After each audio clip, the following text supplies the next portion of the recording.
আসসালামু আলাইকুম ওরহমতুল্লাহি ওবারাকাতুহু। আওয়ামী লীগ এবং এনসিপি কি জোট হতে যাচ্ছে, বা আওয়ামী লীগের সাথে এনসিপির জোট হওয়া সম্ভব? অনেকেই আমাকে কমেন্ট করেন, ভাই আপনার ভিউ দিন দিন ডাউন হচ্ছে কেন? আপনার চ্যানেলের ভিউ তো ডাউন অবস্থায় রয়েছে। এর মূল কারণ হচ্ছে, যারা আমার প্রাথমিক অবস্থায় ভিডিওগুলো দেখেছেন এবং নিয়মিত ভিডিও দেখতেন, এই লোকগুলো এখন আমার নিয়মিত ভিডিওগুলো দেখে না।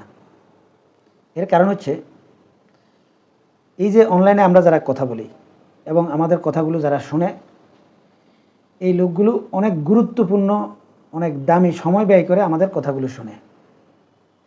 এখন এই কথাগুলো থেকে যদি তারা কোনো কিছু শিখতে না পারে বা বুঝতে না পারে, এবং আমার কথাগুলোতে যদি গভীর কোনো জ্ঞান না থাকে, তাহলে তারা আমার কথাগুলোকে প্রাধান্য দেবে না। কিন্তু বাস্তব সত্য হচ্ছে, আমি আমার প্রাথমিক অবস্থায় বা যেই উদ্দেশ্য নিয়ে আমি অনলাইনে কথা বলা শুরু করেছিলাম, আমি সেখান থেকে অনেকটাই সরে গিয়েছি। এর অনেকগুলো কারণ রয়েছে। কারণ কিছু কিছু কথা বললে অনেকেই মনে করেন যে আপনি আওয়ামী লীগের দালালি করছেন। বাস্তব সত্য হচ্ছে, যদি সত্য কথা বলি, অনেকেই বলবেন আমি আওয়ামী লীগের দালালি করছি, কিন্তু বাস্তবিক অর্থে আমি আপনাদেরকে আগাম কিছু বোঝানোর চেষ্টা করছি যে কি কি হতে যাচ্ছে। একটু চিন্তা করেন, আমি পূর্বে অনেকগুলো ইঙ্গিত দিয়েছিলাম রাজনীতির ভবিষ্যৎ নিয়ে, আওয়ামী লীগের রাজনীতির ভবিষ্যৎ নিয়ে, কিন্তু এখন তো আপনারা দেখতেছেন যে আমার কথাগুলো একেবারে অ্যাকুরেট মিলে যাচ্ছে। কিন্তু সেই সময় অনেকেই কিন্তু আমাকে নানা রকম ভাষায় গালি দিয়েছেন। আবার অনেকে বলেছেন আমি আওয়ামী লীগের দালাল, আওয়ামী লীগের টাকা খেয়ে এইসব কথাগুলো বলছি, এই জাতীয় মন্তব্য করেছেন। কিন্তু এখন একটু বাস্তবতাটা মিলান, যে পূর্বে জামাতের পরিস্থিতি কী ছিল, এখন জামাতের পরিস্থিতি কী? পূর্বে বিএনপির পরিস্থিতি কী ছিল, এখন বিএনপির পরিস্থিতি কী? পূর্বে আওয়ামী লীগের পরিস্থিতি কেমন ছিল, এখন আওয়ামী লীগের পরিস্থিতি কী? একটু ঠান্ডা মাথায় নিরপেক্ষ দৃষ্টিতে চিন্তা করলে, একটু গভীরভাবে চিন্তা করলে আপনারা বুঝতে পারবেন যে আসলে বাংলাদেশের রাজনীতি কোন পথে যাচ্ছে এবং রাজনীতির বাস্তবতা কি হতে যাচ্ছে। এই ভিডিওটা শুনলে অনেকেই আমাকে আওয়ামী লীগের দালাল বলবেন, কিন্তু কিছু সত্য আপনাদেরকে বলার চেষ্টা করব। আশা করছি আপনারা সম্পূর্ণ ভিডিওটা শুনবেন। এখন আসি মূল আলোচনায়, আওয়ামী লীগ এবং এনসিপির মধ্যে জোট হওয়া সম্ভব কিনা এবং সেটা হওয়ার সম্ভাবনা কতটুকু রয়েছে। আপনি যদি এনসিপির বর্তমান বাস্তবতা যদি একটু চিন্তা করেন, তাহলে বুঝতে পারবেন যে এনসিপির ভবিষ্যৎ এখন কোথায় গিয়ে দাঁড়িয়েছে, বা এনসিপি নেতাদের ভবিষ্যৎ কোথায় দাঁড়িয়ে রয়েছে। আগামী নির্বাচনের আগ পর্যন্ত এনসিপি নেতাদের যতটুকু সক্ষমতা রয়েছে বা যেই গ্রহণযোগ্যতা রয়েছে, ঠিক নির্বাচনের পর এনসিপির এইসব নেতাদের নামটা কেউ মুখেও আনবে না, এমনকি তারা কি অবস্থায় আছে, কোথায় আছে, এটা কেউ চিন্তাও করবে না। হয়তো অনেকেই বলেন যে জামাত এনসিপিকে যথেষ্ট মূল্যায়ন করে। বাস্তবিক অর্থে জামাত এনসিপিকে সঠিক মূল্যায়ন করতে পারেনি বা পারবেও না। আর বিএনপি তো এনসিপিকে ন্যূনতম যে মূল্যায়নটা করা দরকার, সেটা এখনও করছে না, আর নির্বাচনের পরও করবে না। তাহলে এনসিপির হাতে উপায়টা কি থাকতেছে? মানে তাদের যেই ভবিষ্যৎ, এটা কি থাকতেছে? ঠান্ডা মাথায় একটু চিন্তা করবেন। যদি আগামী নির্বাচনে আওয়ামী লীগ নির্বাচন করলো না, বা জাতীয় পার্টির মাধ্যমে তারা নির্বাচন করলো, কিন্তু আওয়ামী লীগকে সম্পূর্ণরূপে নিষিদ্ধ করে দেওয়া সম্ভব হবে না। কোনো দলকে সরাসরি নিষিদ্ধ করে দেওয়া যায় না, আর করলেও সেই দলটা দুর্বল হয় না, আরও শক্তিশালী হয়। যেমন জামাতকে অঘোষিতভাবে নিষিদ্ধ করে রেখেছিল, এমনকি শেষ পর্যন্ত তাদেরকে নিষিদ্ধও করেছে। কিন্তু জামাত কি সত্যি দুর্বল হয়ে গিয়েছে? বাস্তবিক অর্থে পূর্বের চাইতেও আর অনেক শক্তিশালী হয়েছে। ঠিক আওয়ামী লীগ কিন্তু জামাতের পজিশনে নেই। জামাত ইসলামিক দল, ইসলামিক দল হিসেবে তারা আন্তর্জাতিক কোনো সহযোগিতা পায়নি, বরঞ্চ আন্তর্জাতিকভাবে তাদের বিরুদ্ধে নানা রকম ষড়যন্ত্র হয়েছে। যেমন আপনাদেরকে আরও একটা তথ্য দিই, জামাত নেতাদেরকে যখন এই আন্তর্জাতিক যুদ্ধ অপরাধ ট্রাইব্যুনাল গঠন করে ফাঁসিতে ঝুলিয়ে দেওয়া হয়েছে, জামাত কিন্তু আন্তর্জাতিক বহু লবিস্ট নিয়োগ দিয়েছিল, কিন্তু শেষ পর্যন্ত তাদেরকে ফাঁসিতে ঝুলতে হয়েছে। এটা নিয়ে আন্তর্জাতিক বিশ্ব খুব বেশি মাতামাতি করেছে। এটা কি দেখেছেন? বা আওয়ামী লীগ সরকারের উপরে এটার জন্য মারাত্মক কোনো প্রেশার এসেছে? কিন্তু সত্যি সত্যি শেখ হাসিনা যদি এখন বলে যে আমি বিচারের মুখোমুখি হতে চাই, এবং সে যদি বাংলাদেশে আসেও এবং তার যদি ফাঁসির রায়ও দেওয়া হয়, এই ফাঁসির রায় কার্যকর করা এত সহজ হবে না, বহু কঠিন, এবং এটা সম্ভব না। বহু আন্তর্জাতিক শক্তি তার পক্ষে দাঁড়িয়ে যাবে। এটা হচ্ছে প্রকৃত বাস্তবতা। অতএব আওয়ামী লীগকে যদি ধ্বংস করতে হয় বা কোনো রাজনৈতিক দলকে যদি ধ্বংস করতে হয়, তাহলে সেই রাজনৈতিক দলের সাথে ভালো আদর্শ দেখিয়ে, ভালো আদর্শর নজির দেখিয়ে তাদেরকে অজনপ্রিয় করতে হবে। বিশেষ করে এই সেকুলারিজম যে রাজনৈতিক দলগুলো রয়েছে, এগুলোকে যতক্ষণ পর্যন্ত জনগণের আস্থা থেকে সরিয়ে না নেওয়া যাবে বা অজনপ্রিয় করা যাবে, ততক্ষণ পর্যন্ত এই দলগুলোকে ধ্বংস করা সম্ভব না। কিন্তু 5 আগস্টের পর এই যে কর্মকাণ্ডগুলো হচ্ছে বা যা কিছু হয়েছে, একমাত্র গুম করা ছাড়া, মানে আওয়ামী লীগ সরকারের বিরুদ্ধে সবচাইতে বড় অভিযোগ ছিল বিরোধী দলের নেতাকর্মীদেরকে গুম করেছে। এই গুম করা ছাড়া আর ব্যতিক্রমধর্মী আমরা বা দেশের মানুষ কি দেখেছে? সবার আগে স্বার্থ, আবেগ দিয়ে অনেক কিছু করা যায়, কিন্তু সেটা সাময়িক। আবেগটা মানুষের বেশি দীর্ঘ সময় থাকে না, একটা সময় এই আবেগটা চলে যায়। যেমন 5 আগস্ট এই আওয়ামী লীগের বিরুদ্ধে মানুষের যে আবেগ ছিল, যে ঘৃণাটা ছিল, এখন যদি এই ছাত্র সমন্বয়করা সহ বিএনপি, জামাত সহ সবাই মিলেও যদি ডাক দেয়, বাস্তবিক অর্থে সাধারণ মানুষ সেখানে অংশগ্রহণ করবে না। এমনকি 5 আগস্ট পুলিশের গুলি খাওয়ার সম্ভাবনা ছিল, এটা জানার পরেও সাধারণ মানুষ কিন্তু রাস্তায় নেমে গিয়েছিল। আর এখন গুলি খাওয়ার সম্ভাবনা থাকবে না, তারপরেও মানুষ রাস্তায় নামবে না, কারণ সেটা ছিল আবেগের, এবং আবেগের কারণে হয়েছে, সেই সিচুয়েশনটা তৈরি হয়েছিল। কিন্তু আওয়ামী লীগকে নিষিদ্ধ করার জন্য যতটা জিকির করা হয়েছে, আওয়ামী লীগের চাইতে ভালো আদর্শ এবং আরও উত্তম কিছু দেখানোর জন্য সেরকম কোনো জিকির এখন পর্যন্ত দেখেছেন? এখন পর্যন্ত এই প্রায় 1 বছর অতিবাহিত হয়ে গেল, কিন্তু নির্বাচন এবং কি কি সংস্কারগুলো করা দরকার সেটা কিন্তু এখন পর্যন্ত কেউ দেখাতে পারেনি। এমনকি সেটার সমাধান পর্যন্ত এখন পর্যন্ত হয়নি। এমনকি নির্বাচন কোন পদ্ধতিতে হবে, কিভাবে হবে, এটা নিয়ে এখন পর্যন্ত দ্বন্দ্ব এবং সংঘাত চলতেছে। এখন জামাতের সমর্থক যারা রয়েছেন তারা বলতে পারেন এই সব কিছু হচ্ছে বিএনপির কারণে, এবং বিএনপি এর জন্য দোষী। বিএনপি নেতাদের চাঁদাবাজি, টেন্ডারবাজি, দখলবাজির কারণে, এমনকি বিএনপির আপত্তির কারণে আওয়ামী লীগ প্রতিষ্ঠিত হচ্ছে বা সংস্কার করা সম্ভব না, এ জাতীয় অভিযোগ জামাতের যারা সমর্থক রয়েছেন বা নেতাকর্মী রয়েছেন তারা এই অভিযোগগুলো করতে পারেন। কিন্তু বাস্তবিক অর্থে জামাত কি সেরকম কোনো কিছু আসলে দেখাতে পেরেছে?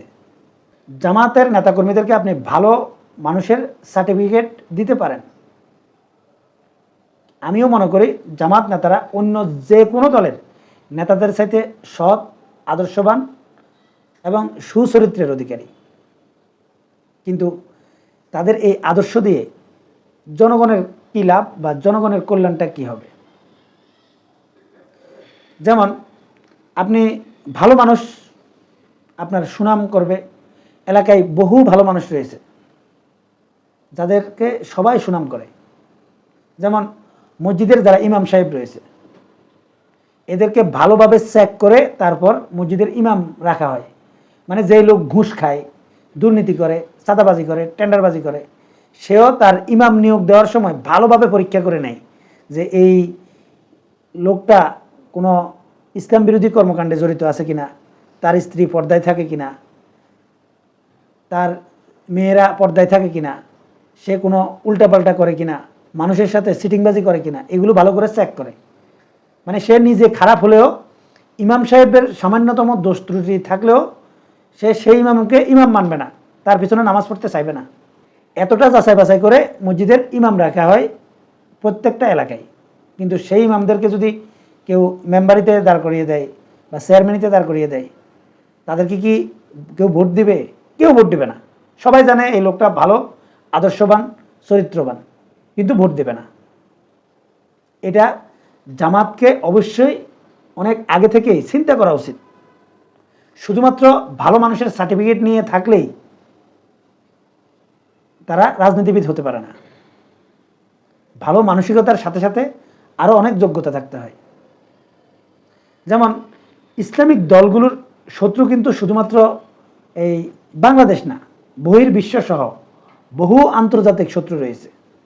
তাই জামাতকে অবশ্যই অনেক দূরদর্শী হতে হবে। আর রাজনীতির মাঠটা ঠিক দাবা খেলার মতো। আপনারা জানেন, যারা দাবা খেলা কিছুটা জানেন, আমিও হালকা পাতলা জানি। তো এই দাবা খেলায় যারা কিছুটা বুঝেন তারা অবশ্যই জানেন, একটা চাল যদি ভুল করা হয় তাহলে সেই লোক আর ঘুরে দাঁড়াতে পারে না। আবার যারা দাবা খেলে তারা আগাম চিন্তা করতে হয়, 2 থেকে 3 চাল পরে কি হবে এটাও কিন্তু চিন্তা করতে হয়। যারা সেটা চিন্তা করতে পারে তারাই এই খেলায় জিততে পারে। ঠিক রাজনীতি এরকম। মানে জামাত বর্তমানে যেটা ঘটতেছে বা যেটা ঘটে যায় এটা নিয়ে চিল্লাপাল্লা করে, কিন্তু সেটা যাতে না ঘটে, বা তারা এখন যে সিদ্ধান্তটা নিচ্ছে সেটা 3 মাস পরে হোক, 6 মাস পরে হোক, 1 বছর পরে হোক, এটার পরিণতি কি হবে এটা কিন্তু চিন্তা করতে পারে না।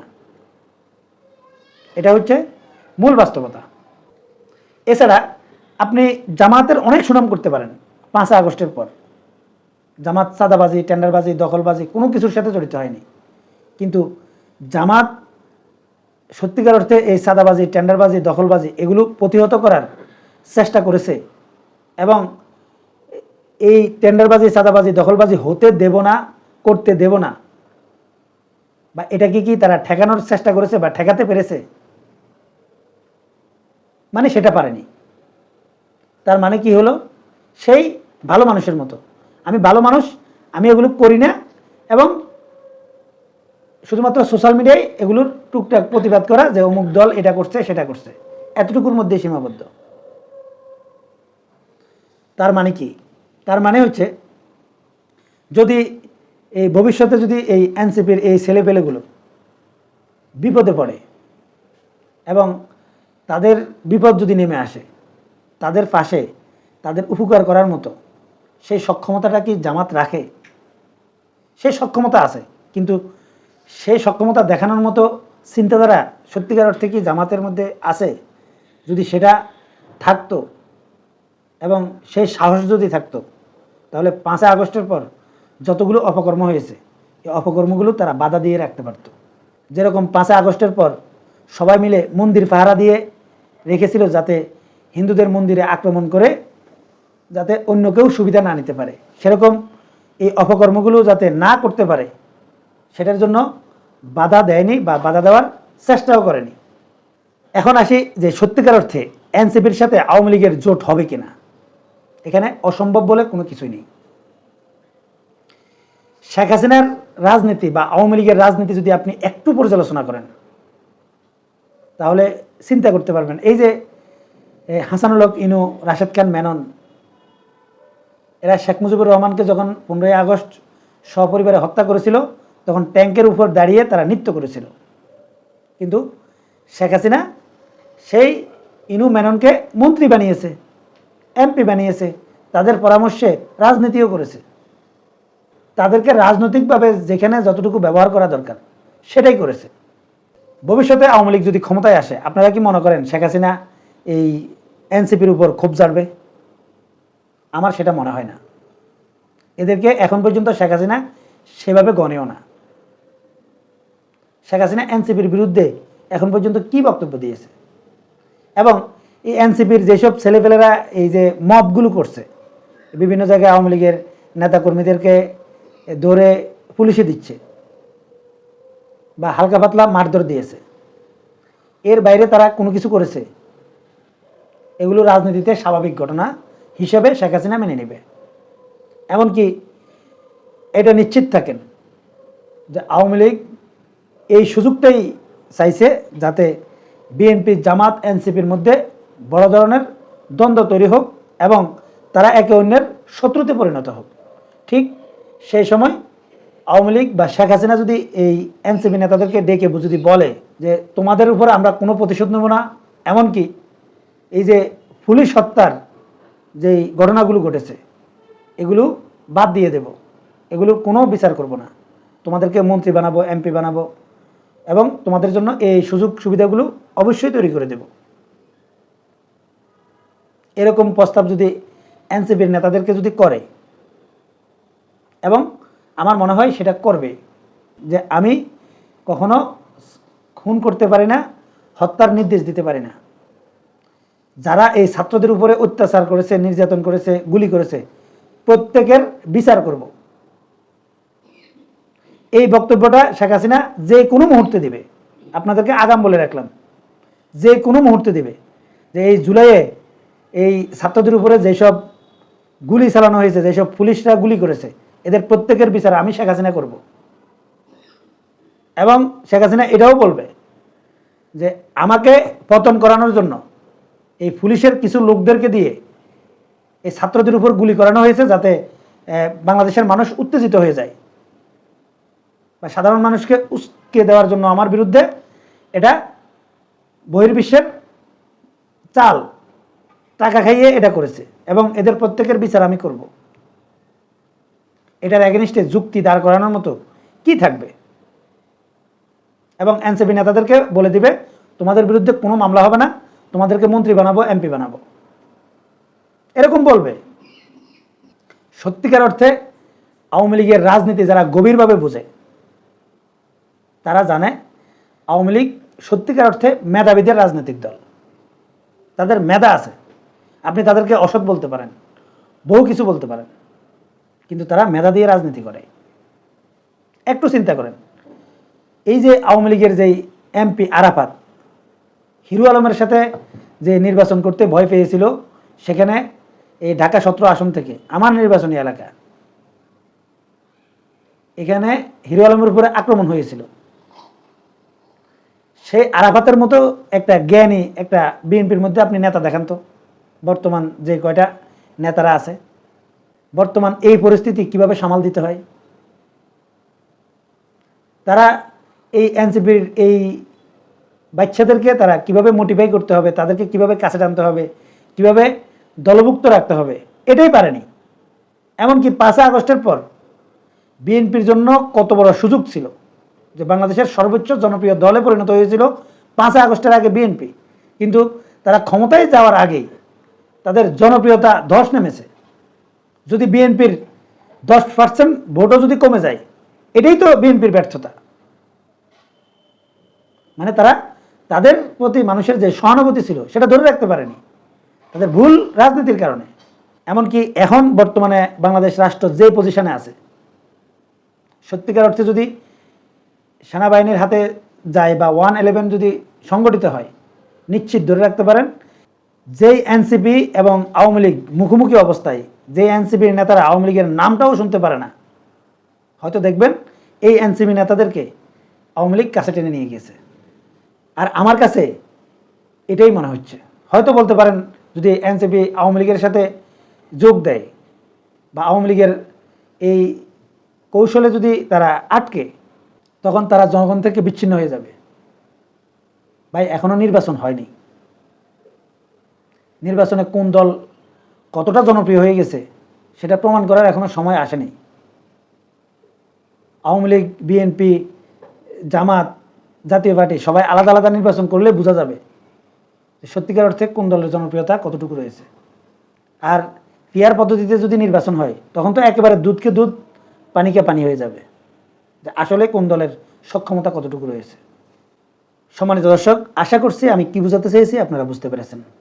এই সত্যগুলো বলার পর যদি আপনারা মনে করেন যে আমি আওয়ামী লীগের দালালি করছি, কিছু বলার নেই। এখনকার মতো এই পর্যন্তই। আল্লাহ হাফেজ।